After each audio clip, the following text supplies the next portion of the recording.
can you see this person's perspective, Right. but can you see beyond this barrier that is in front of you right now?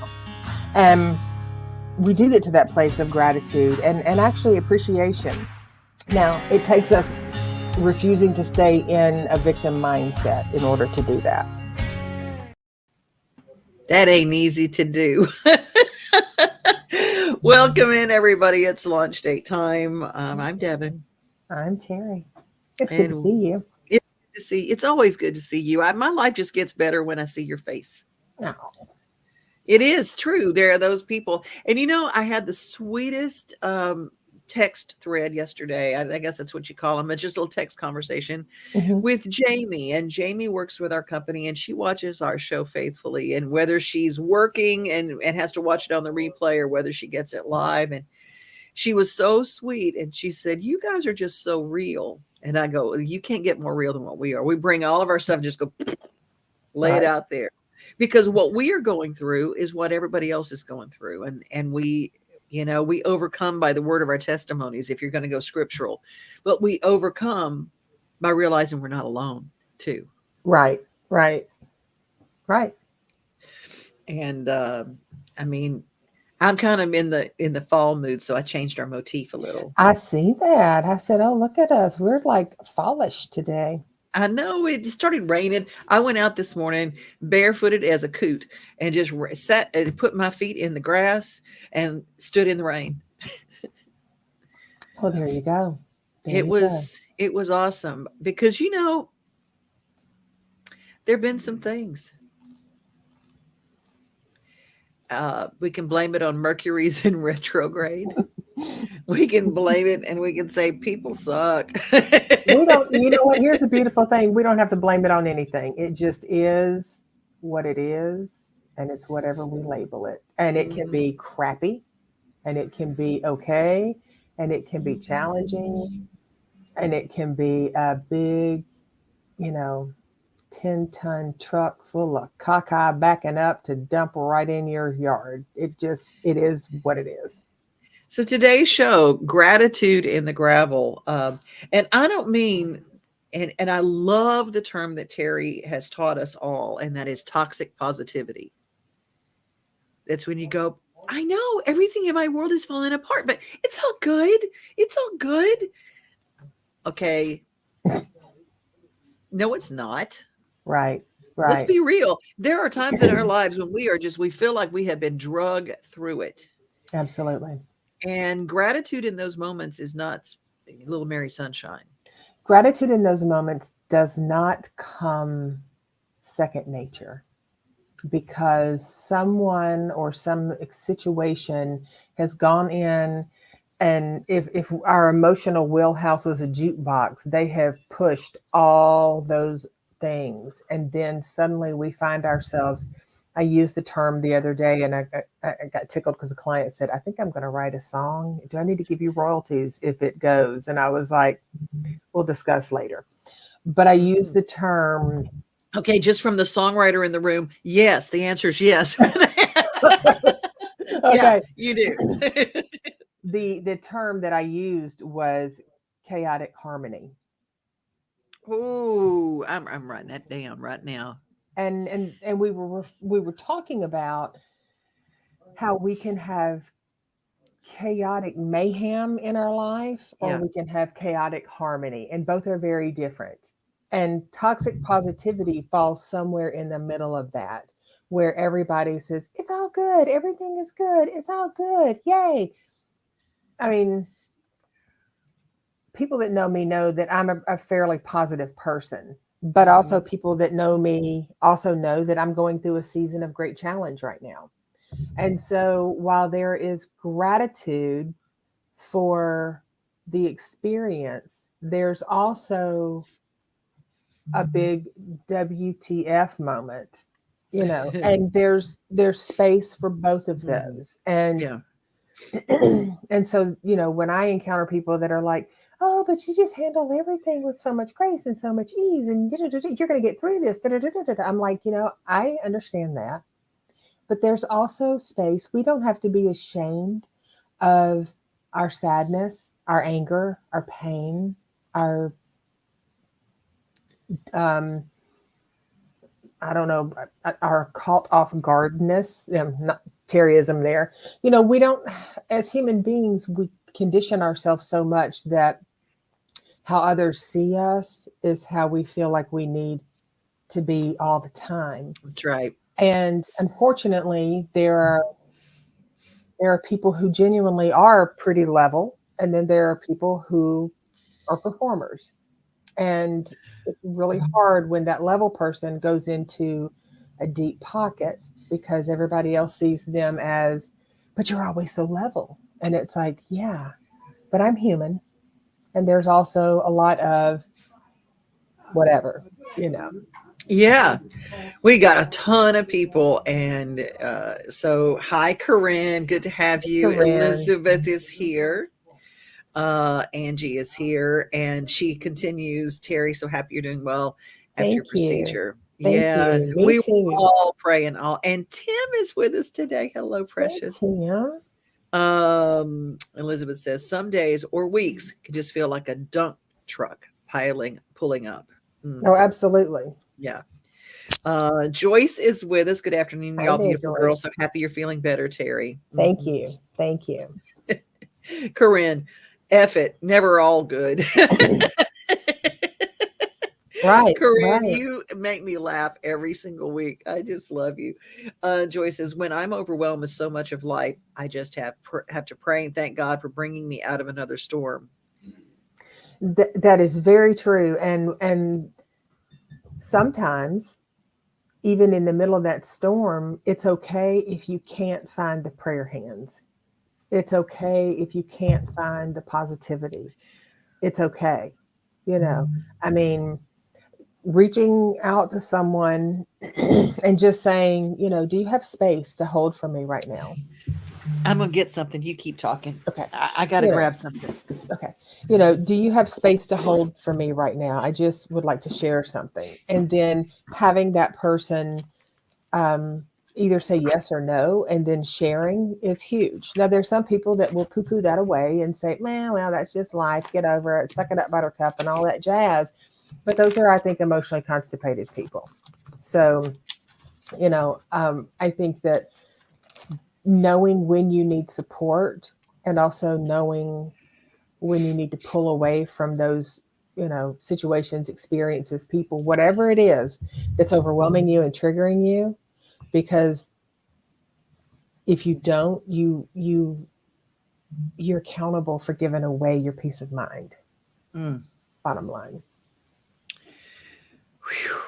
You're accountable for giving away your peace of mind. That's huge. Being accountable is a big part of what I'm talking about today. Just being accountable to all the things that come along. Mm-hmm. It's, hey, and you are so good at that. Even in a bad time or whatever, you'll go, well, here's my part in this, here's my part in that.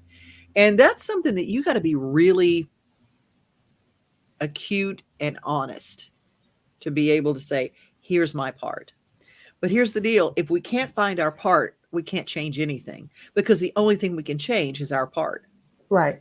Well, and as good emotionally law abiding citizens, we have to understand that if we keep putting our hand inside the alligator, Yeah.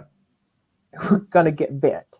So, all the well wishes, all the wanting, all the praying, all the thinking, all the this, all of that, not that there's anything wrong with that, but Mm-hmm. we have to be accountable for, well, why am I hurt? Well, because you keep putting your stinking hand inside the alligator's mouth. Like, but I don't want the alligator to bite me. Mm-hmm. Well, it's going to. Like, so there's accountability in that. And, sometimes we can have accountability and it's easy to catch it in the moment.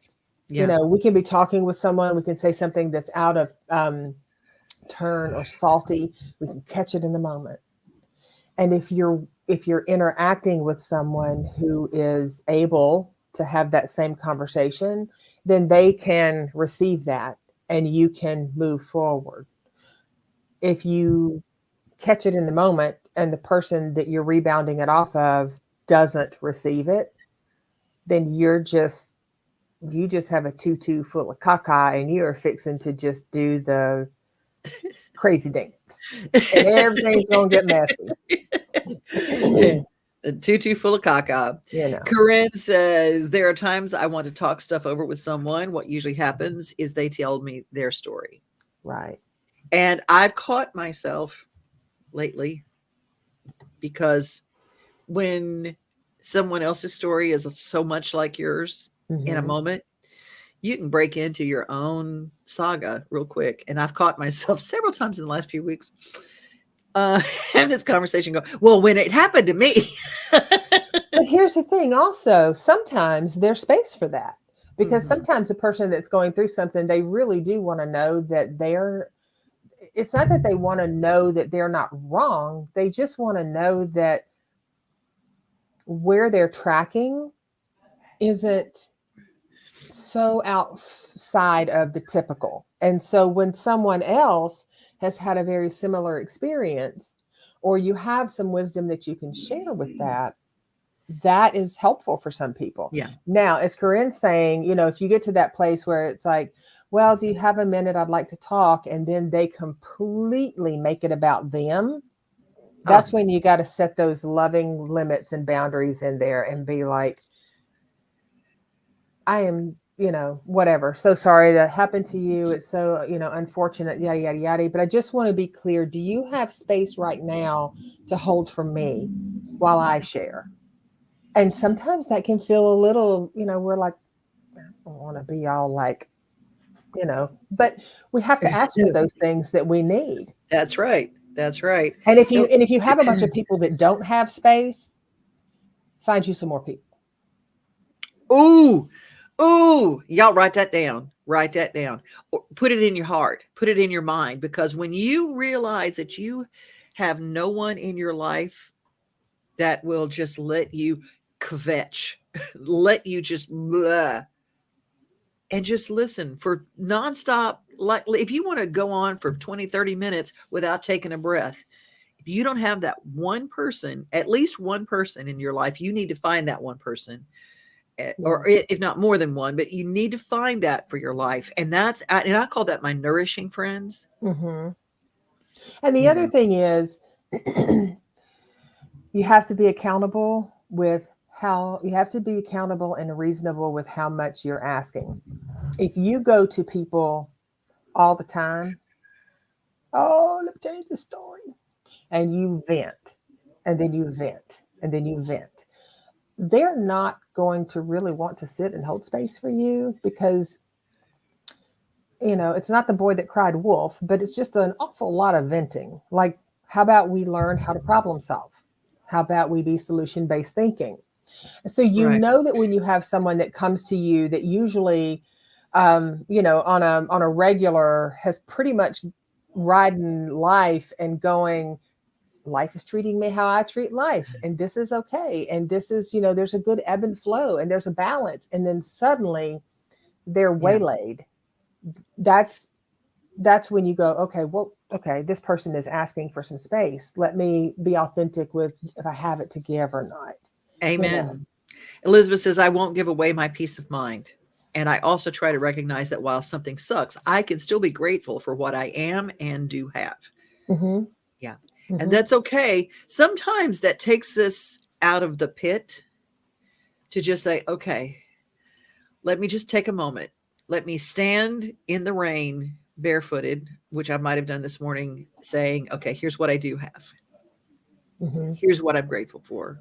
Here's my thing.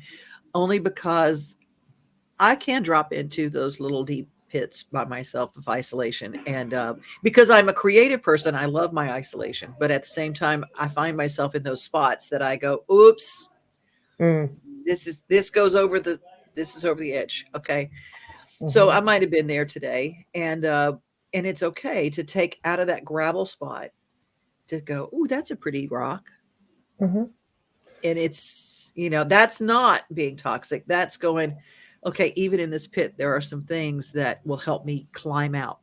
It's like a ladder. They're little gratitude ladders. Right. But also I want to stress that in those moments, in those dark moments, sometimes gratitude, schmatitude, like you're just not there. And Yeah. that's temporary. It's not that it's not going to come back. But I tell people all the time, you have to, if you want to heal it, you got to feel it. So you've got to sit in it. Yeah. And it doesn't mean that you wallow in it. It doesn't mean that you take a mud bath in all the woes, but it means that you sit in it for a minute, just to Yes. familiarize yourself with what it is that you are supposed, how familiarize yourself with how you're supposed to grow. When a flower is breaking through a desert land, that little tiny, tiny, weak stem flower pushes and pushes and pushes and pushes, and it rests. And eventually it pops through that desert land. So you have to know when to rest and sit in what it is that you're supposed to learn, experience, learn to appreciate, learn to not tolerate, um, have gratitude for, and also what your role in the accountability is. And if you don't take time to do that, you slap band aids on, and I don't know what I started to say. It's not nicotine, Bactine, back. What is that thing you used to spray on you all the time? Bactine. It was Bactine, Was the Bactine spray.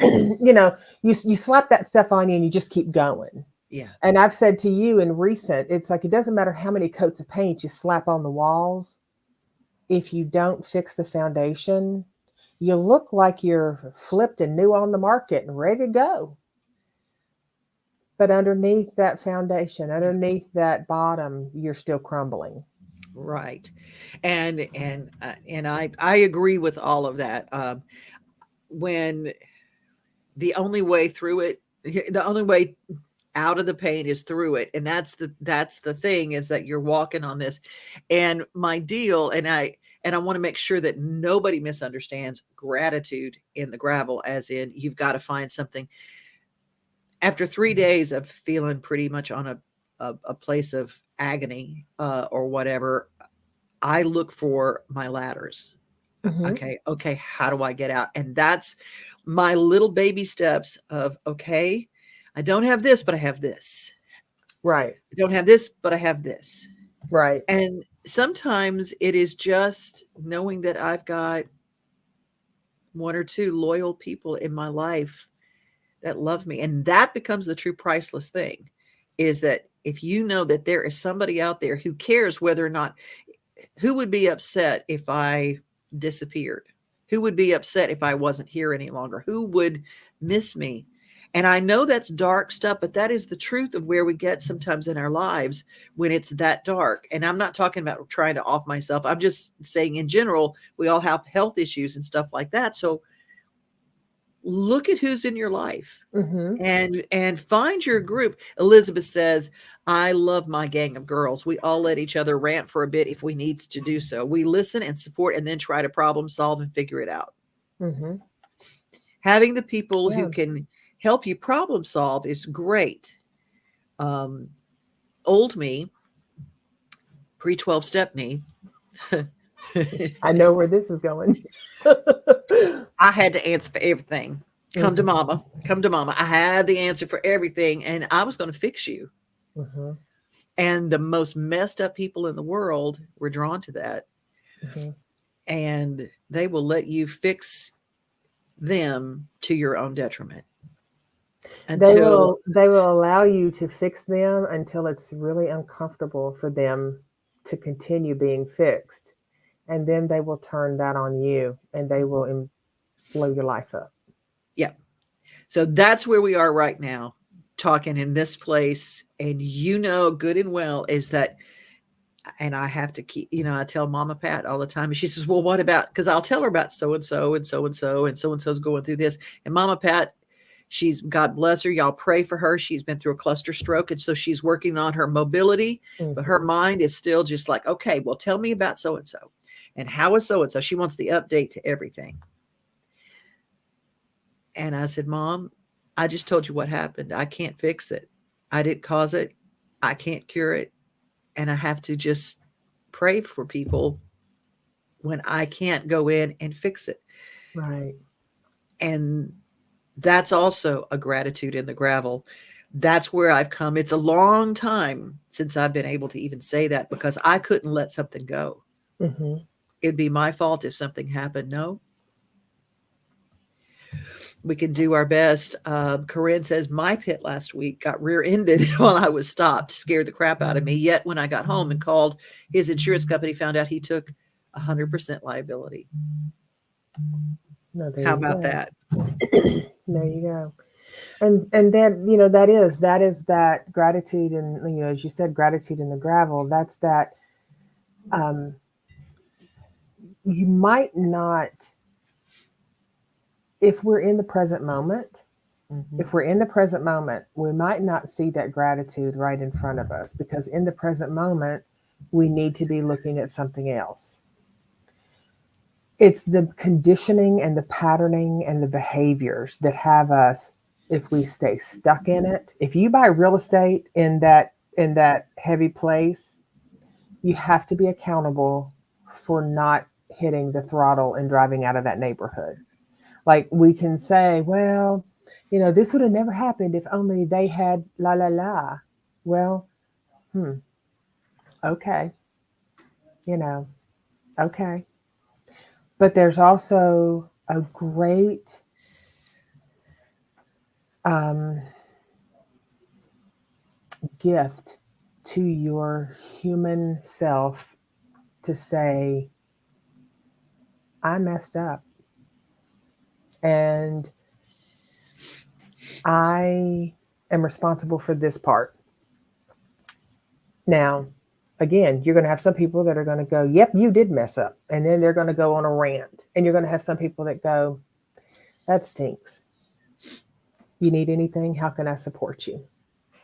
Because we are often conditioned that when our life feels like it's falling apart, if we get angry, if we get venomous, if we get all of these things, that somehow or another that protects us, it actually hides our heart like we don't have one.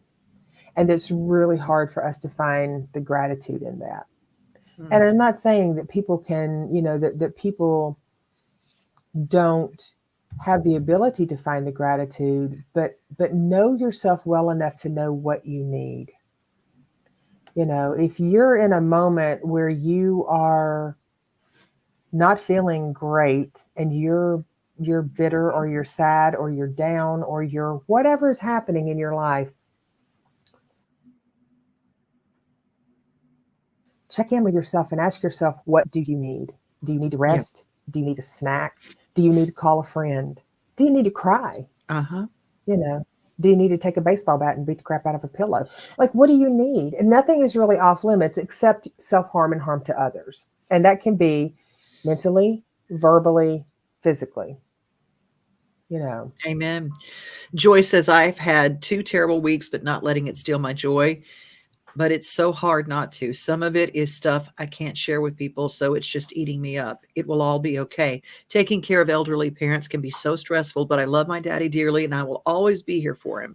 It just gets so tiring when it's one thing after another. And then there's my work too, and my husband who's complaining that I'm giving my daddy so much of my time, pulling my hair out some days. Oh, that's the saga of the caregiver. Mm-hmm.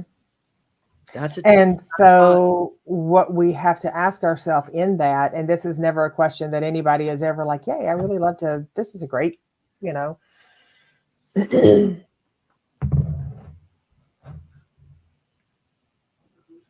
what are we accountable for in that? Because we can set boundaries with people who say, you're doing this and you're doing that, and yeah, nah. Stop. Stop. We can set limits, we can set boundaries. It feels impossible sometimes to the fixer, to the people pleaser, to the caregiver, because their identity was so tightly to making everybody happy that the thought of Mhm. setting a limit or a boundary for yourself to make someone unhappy is just like unfathomable. Oh, Can't do it. And I'm like, oh yeah, you can. oh yeah, you can. Elizabeth says, "Oh, girl, I was the same way before my 12-step program. I used to have all the answers. Now I know I don't. Can't always fix it. Serenity prayer time. Sometimes putting that in that place, there's a reason they call it the serenity prayer, is because there is some serenity in that. And sometimes the only gratitude in the gravel is just a spot where you can find your peace. Mm-hmm. You just kind of have to shut the world out." Tim says, "Knowing who your true friends are and who is your acquaintances, who is truly unconditional. Had to learn that lesson and to be grateful for who you have in your life. Prayers for Mama Pat." And then she continues on her healing journey. Thank you so much, Precious. I appreciate that. Mm-hmm. Lucretia. Now I'm gonna tell you something. Lucretia, she has practiced what she preaches. "It's so very hard for me to know when to let go. I've always been the go-to gal, the fixer, the caregiver. If I don't follow through, then who will? It's a terrible burden at times, but I feel better when I can follow through. But I need to learn how to gauge when to set boundaries." Okay, I'm just gonna turn that over to Teri. I'm gonna put that in your lap. So I'm gonna just say this. I want everybody for just a second, and it's be a super quick little exercise. I want everybody for just a second to, in their head, list off the top 3 people in their life that they love. And when you got those 3 people, I want you to give me 3 more people that you love. And they're probably popping off like popcorn, right? And some people, by the time you get 6 or 8 people, they're like, I don't have that many more people that I love. I mean, I might like some people. And I'm like, okay, so go to your acquaintances. Who are the people that nourish you, feed your soul, have your back, take care of you? List off these people. And when you get that list together, I want you to I don't want you to tell me because I don't want to put anybody on the spot, but I want you to ask yourself, review that list, and let me know where you are on that list. Because you should be the very top. If we take on the responsibility of I have all the power and the wisdom and the whatever to fix, heal, cure, people please, care, give, yada, yada, yada, everybody else, then we should be at the top of that list, because we do not have all of that if we are not doing that for ourselves. And I can tell you that when I work with clients, 10 out of 10 never have their self even on the list. There might be a few of them that are like, when they get down to trying to figure out, okay, well, who wouldn't I push in front of a bus? They might pop up there. Oh, I mean, me. Elizabeth says, "I did not put myself on my list." Yeah. I didn't either. I went through in my head, just go, okay, oh yeah. Then I was feeling all good because I love all these people, and I realized I was not on it. And in the office, we go through this list. I did it with somebody yesterday, and we got down to like 30 or 40 people. Like, we went through the whole like, and the love, and the like, and the appreciate, and who takes care, like, who do you take care of, and who do you respect, and who do you blah, blah, blah. This whole list on the whiteboard, everybody on the whiteboard. And then I just looked at the person and I said, now, where are you on this list? Mm-hmm. And it was just like, I'm supposed to be on the list. We don't even know. Today you got your permission. That's your gratitude in the gravel. Put yourself on your love list. Put yourself on there. Mm-hmm. Elizabeth says it can be so hard to stand by our limits and boundaries when drama queens come barreling into our lives. True. And Lucretia, I love this. It didn't even occur to me to put me on that list. Me either. Either. And Joy says the same thing. She didn't either.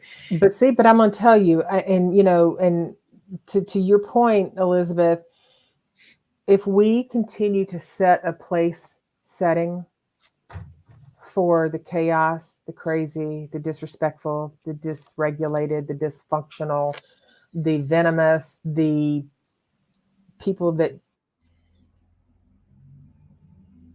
expend your energy, if we continue, when we set our table, we set a place setting for them, they are going to show up. So spread out, find someone else for that spot, or put you something yummy on that table that utilizes that spot, and stop setting a place setting at the table for the things that no longer serve us. Because even in the heaviest of heavies that we go through, we can love and we can grieve and we can still say, and I don't want that anymore. Whew. And I don't want that anymore. There's a song that came to me when I was in my darkest place. I mean, and Teri knows when I was in my darkest place because I had her on speed dial. And I appreciate that because you gave me a ladder. You gave me a ladder. Well, I appreciate you having the phone on speed dial. Yeah, that's what it Because was. you didn't have to. You didn't have to look for a ladder, and you didn't have to have the phone on speed dial. And I didn't. But I decided that's what I needed, and I chose that. And this song came to me one morning, and I ordered a guitar. It showed up on my birthday in January, and these songs started coming at 5:30 on the dot in the morning on a Sunday, which is the day that I like to sleep in. Not, it's just like, and I said, well, this has to come from some place. And I'm just going to read these lyrics, and it's not long, but I just want to carry it because it came up earlier in the show, and I feel like we need this. Faith is born out of nothing at all. It's not when you're flying, but when you fall. You never know how much you've got until your journey shakes you, devastating everything is lost. But you keep walking. You keep walking anyway, and that's when you know you have faith. Courage comes from your darkest fear, when there's a battle and you're just plain scared. All you hear is your heartbeat, and you know it ain't what breaks you, but what stops you that's defeat, and you keep fighting. You keep fighting anyway. That's when you know you are brave. In this lovely, messy river, you've got choices, victims and survivors and the free. You will sail and you will fail and you will falter, but through it all, you'll find the sea. Hope is formed in the cornerstone of the worst days when all is gone. It's in the prayer you cannot pray, but it cries out in your silence from the ashes of your pain, and God hears you. God hears you anyway. And that's when you know you found grace. That's when you know you are safe. And that, I just felt like I'm led to share that today because that came to me I was in a place of, I couldn't even walk. I couldn't see anything. There was no light. And I picked up the guitar, and that came almost from start to finish. And I almost can't do it without crying because I know where I was when I wrote that. But, all these people, especially my church lady friends, I love them, but they would go, you just need more faith. And I'd go, you know what? You've got a very wealthy husband. You don't have a bill to pay. You don't know what it's like to be without a home. You don't know what it's like to go, I've got these little fur babies depending on me. Right. And I don't know where we're going. I literally don't know where I'm going. And that's when that's what faith is. Faith is not everything is great, and it's not toxic positivity. Faith is in that darkness when you just reach out for those people who truly love you. But the first person on the list should be yourself. Mm-hmm. Okay, I'm done. Well, if the first person on the list isn't yourself, then you're probably not going to reach out.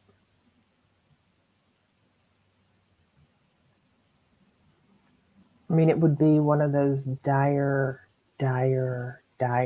moments that somebody would go, I don't want to bother you. But I say bother. You're deserving of the time, the space, the energy. Amen. Well, thank you guys for your kind words, and I thank you, and I'm glad if it blessed you, because that was sent to me. That was, I can take no credit for that. That was like God heard me anyway and said, here's something for you and it's going to help your heart. And so if I play the Bluebird or whatever, I share that song and I know it comes from someplace outside me Mm-hmm. because it helps me every time I read it. It reminds me. And I Right. keep my guitar right here in the studio with me. And sometimes when I'm waiting for something to read, I'll get out and I'll play that song just to remind me. And I hope that you guys, when you have something going on, that you will reach out. Corinne, I'll make sure that I'm going to record it, so I'll share it with you. You guys, we are here every week around Wednesday at noon, and you guys, I love you, and I'm so glad you're here. If you have a comment or a topic that we haven't covered, um, because mainly I just throw my own needs out there. It's like, okay, here's what I need this week. So, it's devonoday@gmail.com. And I am Teri at teripew.com. And you're right. I was just talking with a client before we got on here today, and they said, I watch often, and, what's the topic on today? And I said, I never know what the topic is until 5 minutes before we go live, or until I'm trying to get the link on and the intro is already rolling. So Mhm. then I know when everybody else knows. So, Yeah, I'm just a squalling. This was a um, powerful. This was an opening up day. Elizabeth says, I just absolutely love our Wednesdays. This time definitely feeds my soul. So thank you, Elizabeth, and I'm so glad that you guys are here. You feed our souls when you show up here, and I don't know. I know that you can go and you can if you cannot afford to go to someone, you can go online, and there is a 12-step program that is fairly free. That if you need to talk to somebody, and there are sliding scales at those, and then the Tennessee Department of Mental Health has some sliding scale places that they can help you with as well. Don't stay in the darkness so much that you can't get out. You're muted, Teri. There you are. absolutely. And so anyway, Teri, you want to bring us home? Because I can't go into my whole day till I hear you say your words. Well, as always, every Wednesday, we appreciate each and every one of you showing up and sharing with us and letting us share with you. And um, thank you for the thoughts and prayers, because it's good to be back. And um, until we see you next week, we hope that you take moments, mindful moments, to create memorable parts of your day and absolutely increase your peace. See Mm. ya. Bye, guys.